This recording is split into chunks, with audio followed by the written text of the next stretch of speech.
everyone, and welcome back to Speak Like a Leader.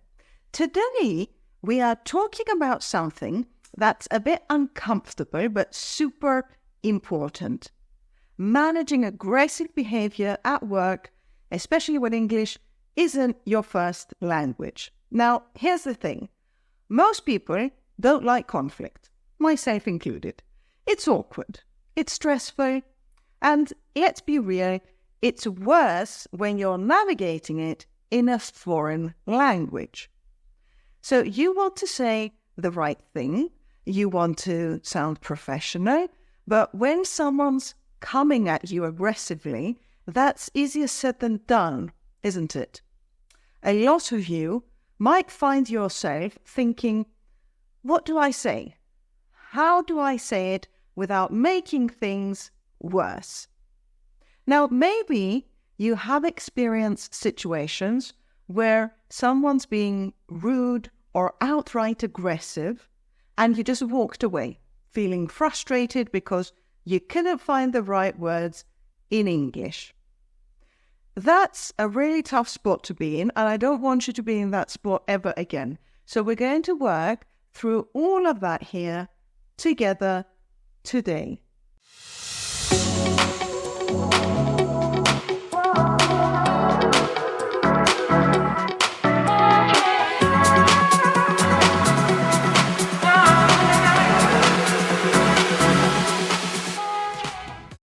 So, before we jump into strategies, let's break down the two types of aggression you will likely face at work: direct aggression and passive aggression.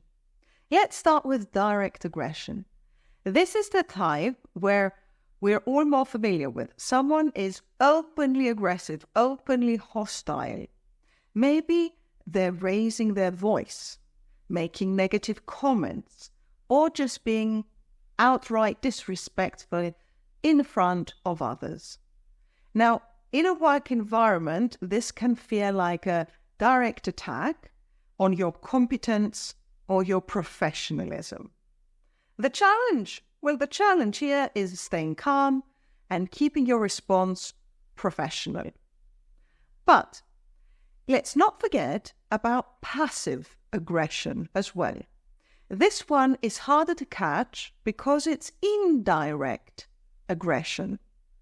For example, maybe a colleague gives you a sarcastic comment like, "Oh, I didn't know you could finish that on time."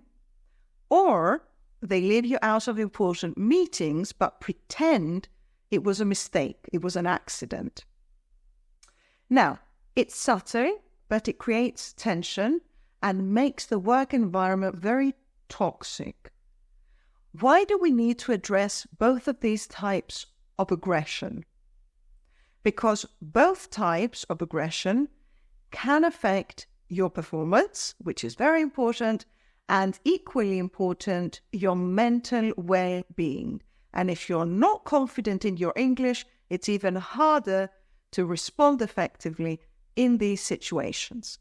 The good news is that with the right tools, you can handle these situations confidently and professionally.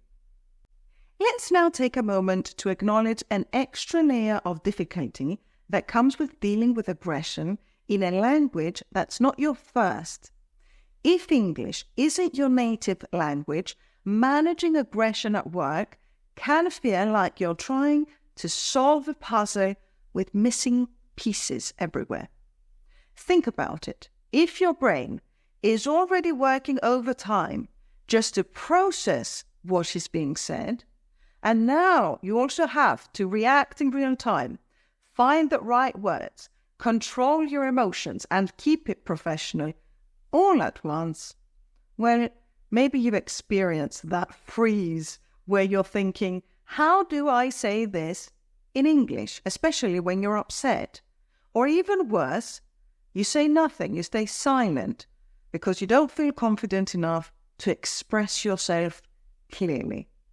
That silence can sometimes be seen as weakness or acceptance and can make the aggressive person feel like they have won. But here's the key. Preparation is everything. If you have the right phrases and strategies in your back pocket, it's much easier to stay calm, respond effectively, and handle the situation without losing your confidence or your cool. All right, guys, let's dive into some real-world examples of how you can handle aggressive and passive-aggressive behaviors at work. These are scenarios that literally happen all the time, and we're going to walk through how to respond to each one of these in a way that keeps you calm, professional, and confident. Let's start with example number 1. I'll call this the public criticism or the public humiliation. Picture this. You're in a meeting and a colleague aggressively criticizes your work in front of everyone. It's uncomfortable, right? What you could say in this situation is, I appreciate your feedback, but I'd prefer to discuss this in more detail after the meeting. Can we set aside some time to do this? Now, why does this answer work? Because you're addressing the criticism without letting it escalate in the meeting, and you're also taking control by suggesting that a private conversation, which can remove the aggressive energy and give you more time to prepare your response, is a better solution. Now let's go to a second example. We'll call this one the overbearing deadline. Let's say that your manager is being really aggressive about meeting the deadline that feels impossible. Their tone is pushing you, and it's really stressing you out. What do you do here? How do you respond? You could say, I understand this is a priority, and I really want to deliver quality work. However, with the current workload, I need more time. Can we discuss adjusting the timeline? Or maybe adjusting, you could also say, the priorities. The reason this works is because you're showing that you're committed, but you're also setting boundaries. And this helps to shift the conversation from aggression to problem solving. Let's go to example number 3, the passive-aggressive colleague. And we've all had one of these at some point. Imagine a colleague makes a passive-aggressive comment. What would that sound like? Because sometimes it's difficult to detect them. Must be nice to have so much free time when you leave work time on time. You can respond with, I noticed your comment and I'd prefer if we could talk directly if there's an issue with my schedule. This sentence works because calling out the behavior calmly and inviting a direct conversation, which usually forces the passive-aggressive person to clarify their real issue, is the best practice. Let's move on to an interrupting colleague. Interruptions can be a form of aggressive behavior too. Let's say that a colleague keeps cutting you off during a meeting, and that happens a lot, unfortunately. You could say, I'd like to finish my point, and then I'm happy to hear your thoughts. This way, you're being very polite, but also firm. You are firmly asserting your right to speak, because it's important to maintain control of your own narrative in these situations. And the last example is the silent sabotage. What does that mean? Imagine someone keeps leaving you out of important communications, like conveniently forgetting to CC you on emails or avoiding contact with you. Here's how you could handle that. I've noticed I haven't been included in recent communications about the project. Could we establish a process to make sure I'm updated going forward?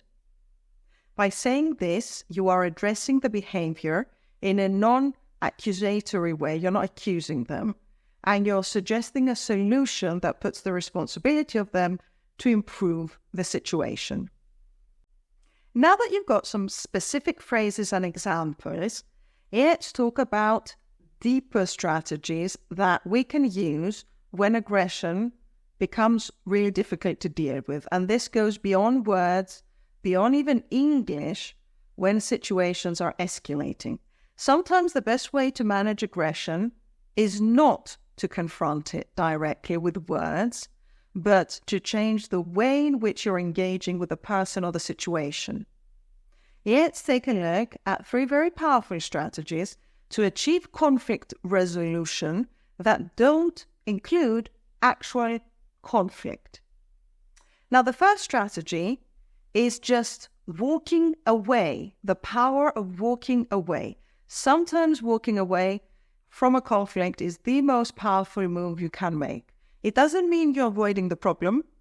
It actually means that you're not letting your emotions or the other person's emotions take control of the conversation.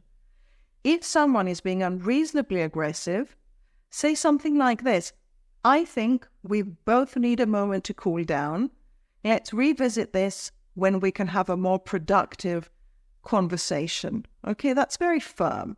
It's a great strategy because it gives you and the other person the time to collect your thoughts and prevents the situation from escalating further. And when you return, when you come back, you can approach the conversation more calmly.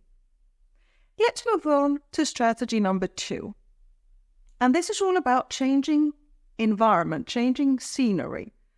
So another strategy is to change the environment in which you're having a conversation. So if a conversation is getting heated in a formal setting, you could suggest moving to a more relaxed space, like grabbing a cup of coffee or taking a walk. Try saying something like this: I feel that this conversation might be more productive if we stepped outside for a short break. What do you think about continuing this conversation over a coffee? A change of scenery can really help reset the tone of the conversation. It's harder for someone to continue staying aggressive when they're in a neutral environment, a less intense setting. And strategy number 3 is bringing in a mediator. Now, if the situation becomes too difficult to resolve on your own, involving a neutral third party can really help. You can suggest this by saying, it seems like we're not making any real progress on our own. Would you be open to bringing in a third party to help us mediate this conversation? This strategy depersonalizes the conflict and brings in someone who can guide the conversation, making it easier to resolve the issue. Now, this person could be a person from another department. If this is a very formal conversation, it could be also an external consultant. At the end of the day, managing aggressive behavior is all about maintaining your own confidence and composure. Whether it's direct aggression or passive aggression, the key is to stay calm and keep things professional. And remember, you're only in control of your own emotions and responses, not the other person's. So the more you practice these strategies and phrases, the easier it will become for you to manage these tough situations without feeling anxious every time you have to engage in them. Remember, you don't have to respond perfectly every time, but with preparation, you will be able to handle these moments with much more confidence. And that's what I'm wishing for you. If you found this video helpful, don't forget to hit that like and subscribe button for more business English tips and strategies to help you navigate the workplace like a pro. Thank you for watching today and see you in our next video.